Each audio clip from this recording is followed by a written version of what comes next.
Roll it up.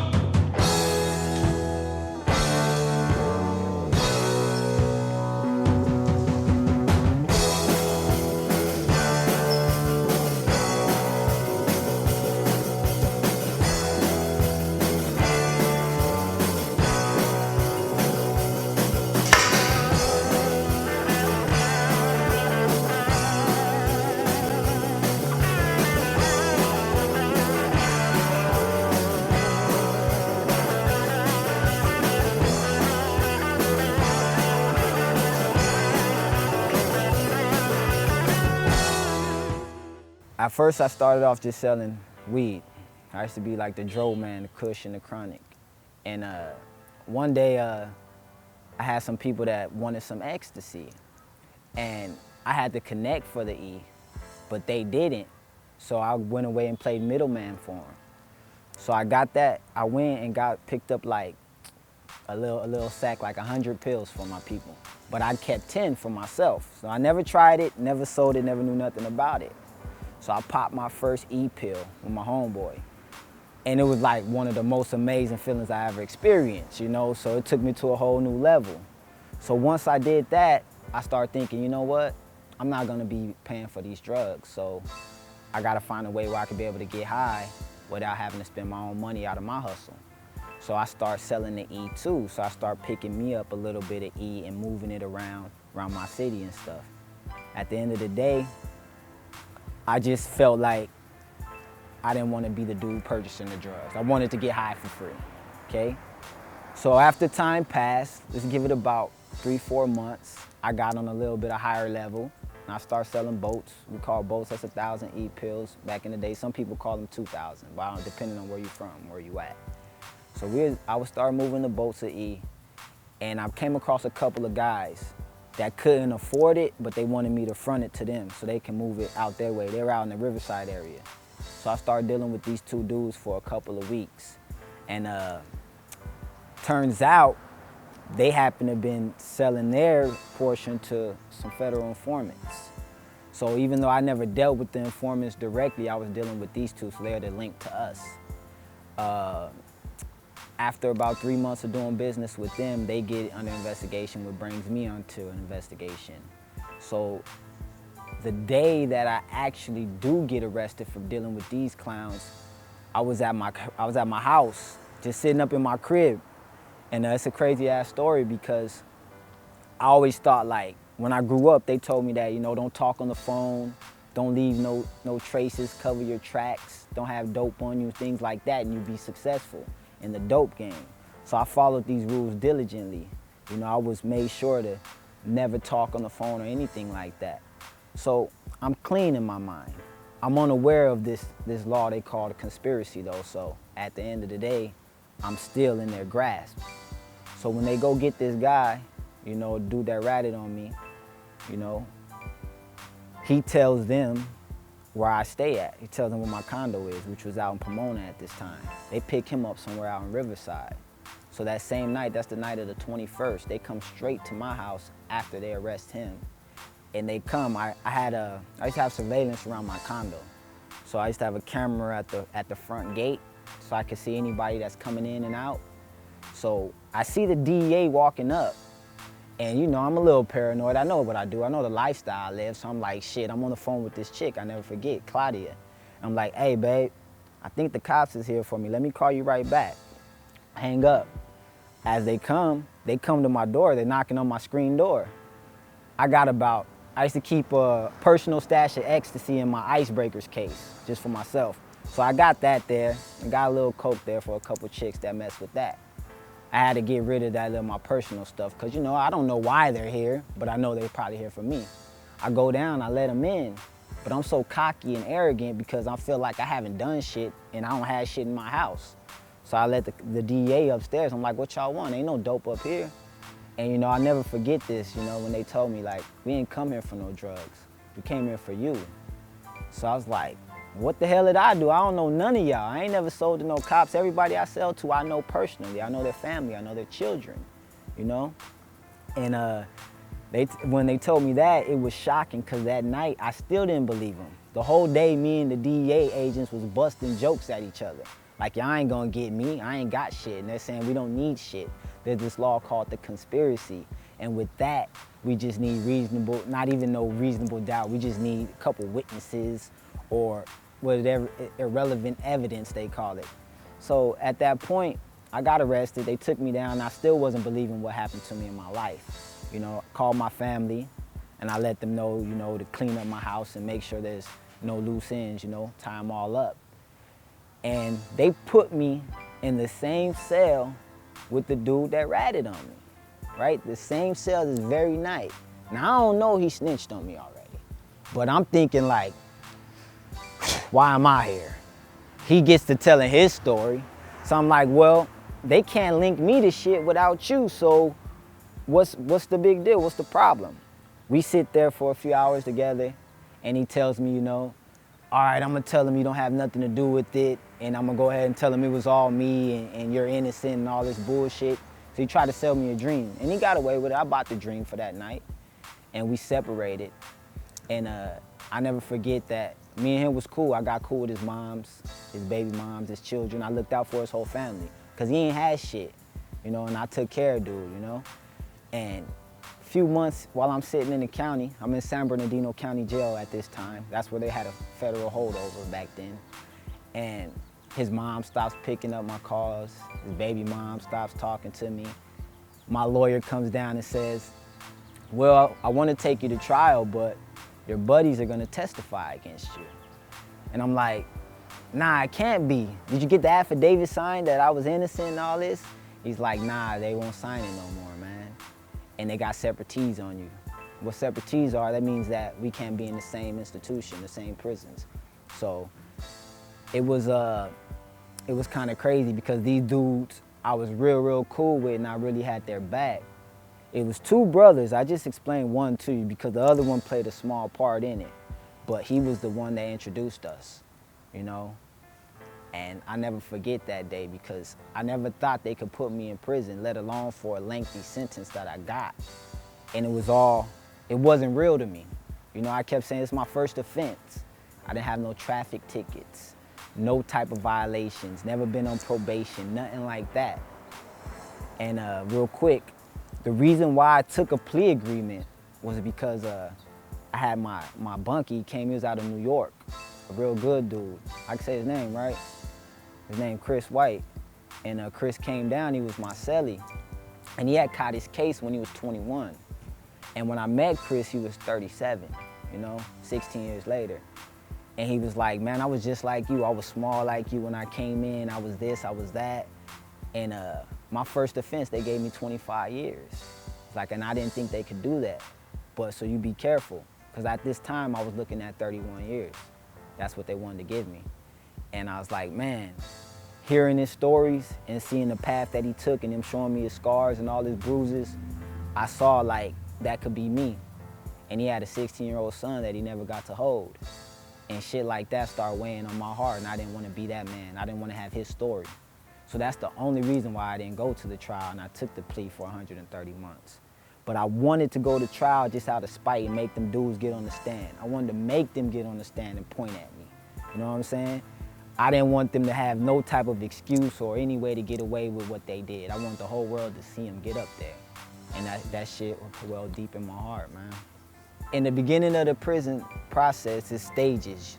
You got your county, and that's where most people are, where they're fighting their cases. But our ultimate goal, if there's a such thing as having a goal, is to get to the yard. So I started in a San Bernardino County jail. And when I was first in the county jail, it was just all bullshit. It was all hell. A lot of politics, a lot of really low-level hustlers. You know, the communication for me was hard because a lot of guys weren't on my level, just mentally. So in the beginning process, I mostly stuck to my books. You know, I read as much literature as possible, from philosophy, psychology, theology. I took some prison courses, and you know, I was trying to basically better myself. But the reason was I didn't think I was gonna have a long stay. See, if you ever get involved in the prison community, you have what we call dreamers. You have guys that are waiting on their appeals, guys that are fighting their cases, people who are thinking they're not gonna have to do this sentence, that that they're looking at. And I was one of them in the beginning. The whole time I was in the county, I was thinking, I'm gonna beat this, I'll be out in 8 months, I'll be out in 9 months, I'm not gonna do all this time. So I was trying to have myself prepared for the outside world. So I was just basically educating myself in the beginning. Very mild workout time at that point. When I got to my first yard on the bus, I'll never forget it because I actually got sentenced to a camp first. I started off in a camp. I'm one of the backwards people. Most people start off in a higher level, like a penitentiary, a medium, a low, and work their way down. I worked my way up because I had gotten a lot of trouble while I was inside. But on my way to the camp, I was nervous for no reason. And I learned that from each institution, I was always nervous on my transfer because I was going to the unknown. I was going to see people I didn't know, see things I never heard of. So when I was going on my way in the bus to the camp for the first time, it was like a feeling of, you know, is it gonna be prison like how you see on TV, locked up abroad? Is it gonna be dudes stabbing dudes and people getting raped? You know, this is all that's going in my mind. I have no clue what to look forward to. So my anxiety level was way, way high. And I wanted to prepare myself as best as possible. So with that being said, I just did a lot of studying, you know. I was big on philosophy and psychology. You know what I mean? Those are my two subjects that I still study to this day. And I used to tell people, you know, because I did so much time, I said, I don't have no credentials. I didn't go to any college, but if you go ahead and line me up, I might have a master's or a PhD in some of these areas, you know? And just going to jail, or we call it jail. First, let's get this one thing straight. The penitentiary, to us, are USPs when you're in the feds. All those we consider the penitentiaries, and that's where it's popping, that's where it's dangerous, that's where you get a murder every week or every other day. But then you got the FCIs. Those are the mediums and the lows. And in the FCIs, it's a little more drama-free. Some mediums pop off and some lows pop off too. You know, I've been in a couple riots at some lows. You know what I mean? I was at Big Springs, out in Big Spring, Texas, back in, we had a little jump off go down there that, you know, I don't want to really get into that, but that was one of the most scariest moments ever. So I'll go ahead and give you a little taste of it. But, you know, we had, it was a race riot between the blacks and the Hispanics. And the Hispanics out in Texas is different than the California Hispanics. They're not just all one big clique. So you got your Paisas, and then you got your Southsiders and all the Texas gangs, the Tongos, the Aztecas, they got 100 gangs out there. So when you're out there, and it's like, it reminds me of one of those old wars. I don't know if you ever watch movies like Gladiators or some shit where you just see this side of people lined up and that side of people lined up, and these dudes got knives, and this dude has a fucking mop, and he has a mop bucket, he has a stick, and he has a broom, and it's like, charge, and then, and then everybody just get to busting heads, you know what I'm saying? And, you know, me being a little dude, you know what I'm saying, I gotta be real quick with my feet and with my hands, you know what I'm saying? So I get a lot of respect because I never bow down from rec. And then for those who don't understand what that is, recreation, that's when you get down, that's when you fight. Somebody getting out of line, you ask them if they want some rec, and then you give it to them, you know what I'm saying? And that's just what the whole prison community is about. It's about respect, and it's about holding your own. So you don't ever want to be seen as weak or soft or a pussy, because, you know, at that point, then you're going to have a tough sentence, and it's going to make your whole life hard. But anyways, back in Big Springs, when that whole little riot thing jumped off, it was crazy because, you know, dudes got hurt, dudes got their head busted, and I was grateful to leave. When I left, just about 6 months ago maybe, they just had another riot at Big Springs where 3 dudes died, you know? And this is a low. And this was the first time, and they said in about 15 years, that someone had ever get killed at a low. So, you know, it's not all safe and it's not all peaches and creams if you're on the lower levels.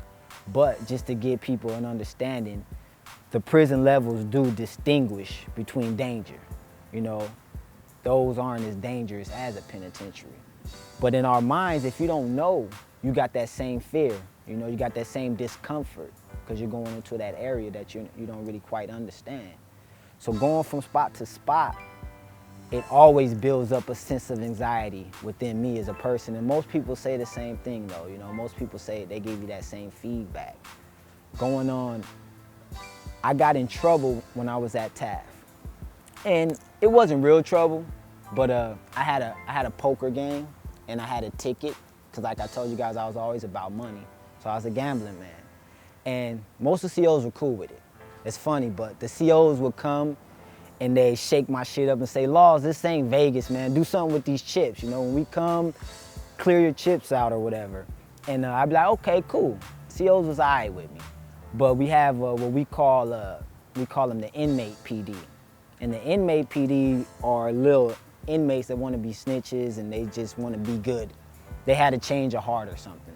So they go around and they send out, we call them, they write kites. They write kites to the SIS. Now SIS is like the prison police. And not just for us, but also for the staff. So SIS would get memos on me like once a week. And he'd write to my caseworker or to my counselor, and then she called me up and say, why do they keep telling me you got a fucking casino down there? And I'm like, I don't know, you know, shit. We're just playing cards, you know, we're just having fun. So I had a nice little 9-month run with my little casino, right? Made good money, everything was cool. And I shut it down. You know, I decided, you know, I'll shut it down, somebody else can have this. So now I'm just a customer. So now I'm at a customer of somebody else's little gambling shack. And they come through, they raid us and they pick us all up. And who do they take, of course? They grab me. They grab me, they take me into the interrogation room and they tell me, you know, we know this is you, we know he's the front man, and you know what, we're tired of your shit. So the SIS guy asked me to work for him. And he said, you've been at this institution for 4 years. And I know you know a lot that's going on. I know you know what staff are doing, and I know you have some insight information for me. Go ahead and work with me. I'll get you a cool job. You know, you can work wherever you want in the compound. I'll give you extra phone minutes. You know, instead of 300, you can have 600. You know, he sells me all this bullshit, like, and I'm looking at him like, bro, I didn't fucking tell him nobody, and I got 130 months. You think I'm gonna tell him somebody for fucking some phone minutes? Get out of my face. So he gets pissed off at me, you know, he really gets pissed off at me like, okay, well, I got something for your little ass. Next thing I know, I get the paperwork back and I'm headed to Texas. Never left the state of California in my life. Don't know nothing past Orange County. And here I go. I'm on my way out to Texas, man. And that's how they work you in the system, you know. They'll give you opportunities to come onto their side. And you know, some dudes choose that. But as for me, you know, I stayed grounded, you know, I stayed loyal to what I'm about. You know what I'm saying? And I can't get into that, you know. There wasn't no price on my integrity, you know, or at least he didn't have enough to buy my integrity.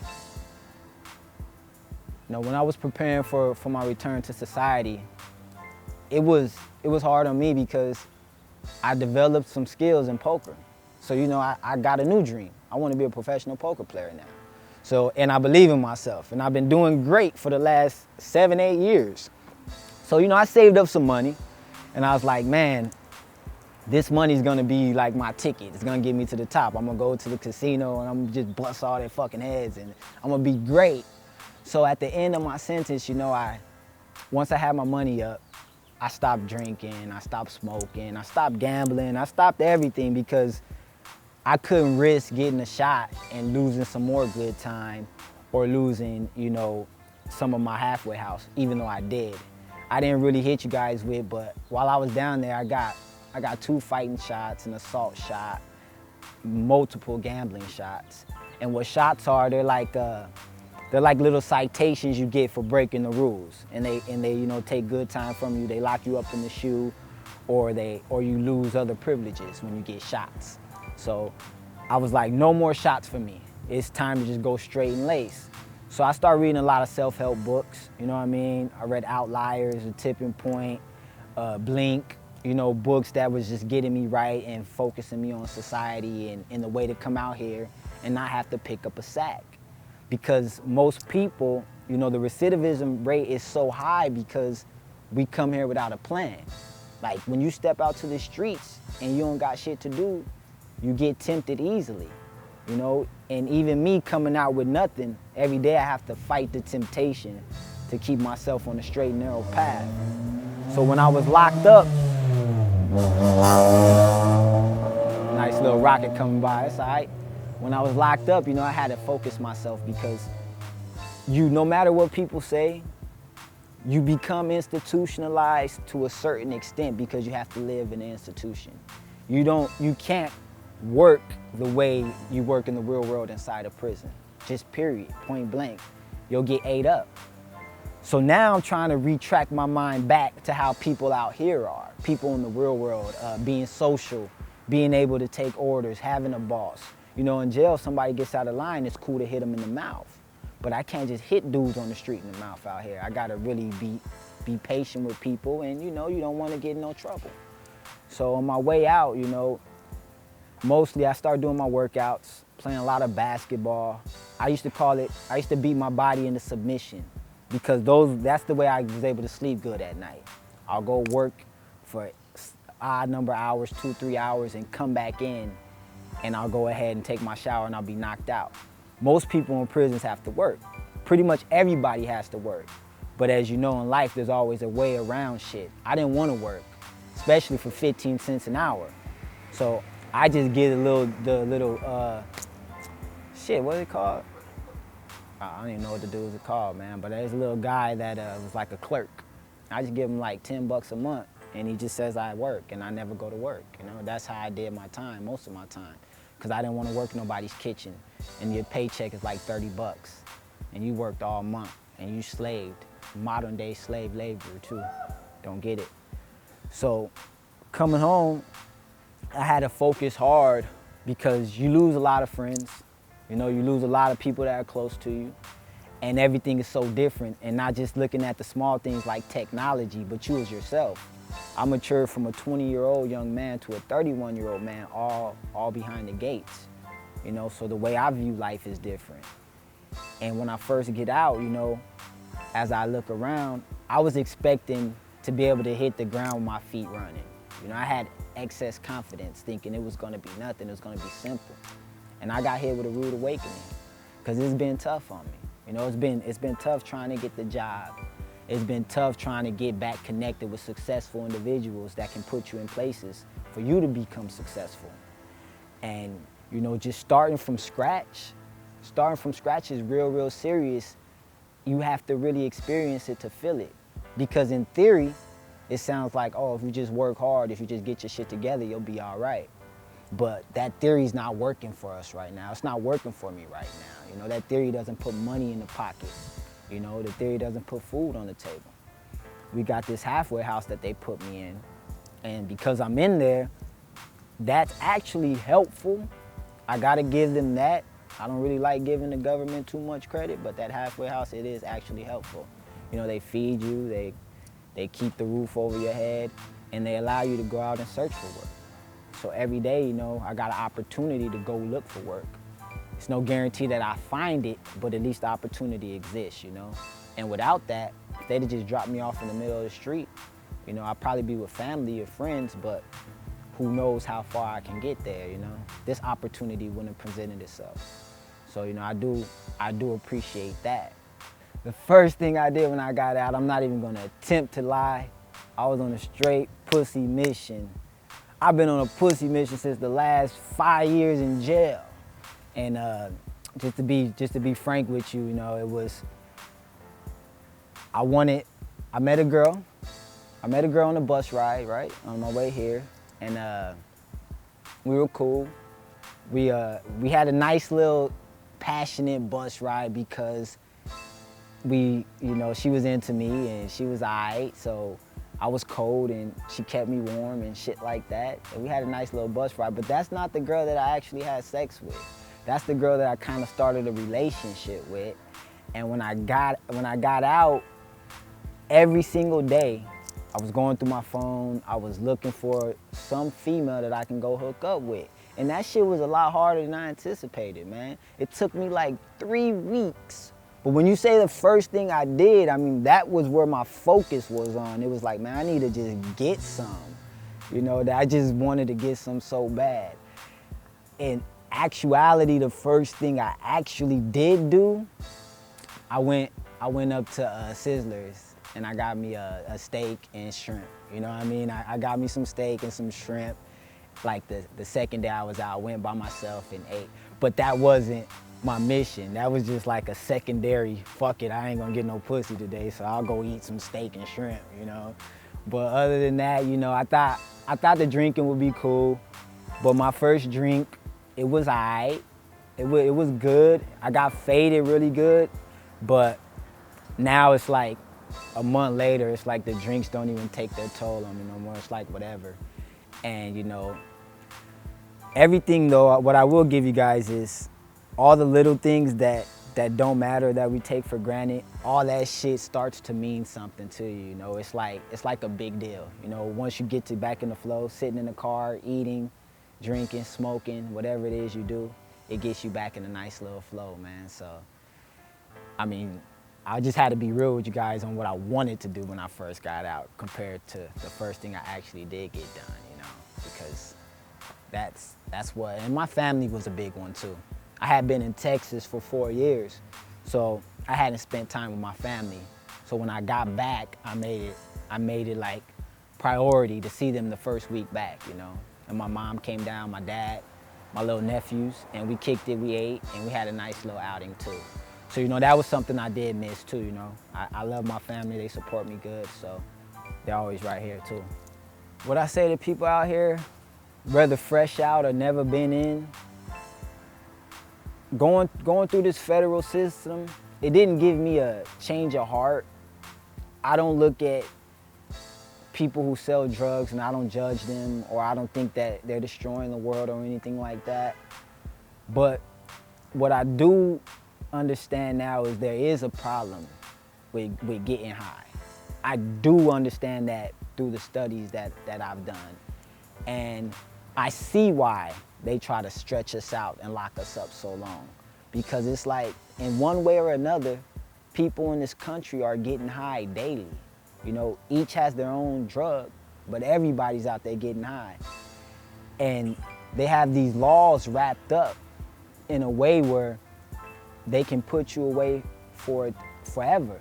You know, I dealt with too many people doing life sentence for selling drugs. You know, you would think you would have to kill someone to get a lengthy sentence, but you can get life for selling drugs. I tell them, don't be like me and think that you're the smart guy who can get away with the shit, because that was my problem, my arrogance. It was, I thought I could just sell dope better than everybody else. But what they taught me is this. They taught me that, Benny, you don't have to make a mistake to come here. You didn't make not one mistake. The DEA called me Mr. Invisible. They were joking, but they're telling the truth. I'm not on none of my wiretaps. I'm not on none of the phone conversations in my discovery. They don't have not one fingerprint of mine on any gun I'm charged with. You know, so if you think about it, you can be damn near perfect, and another man's mistake can lock you in prison.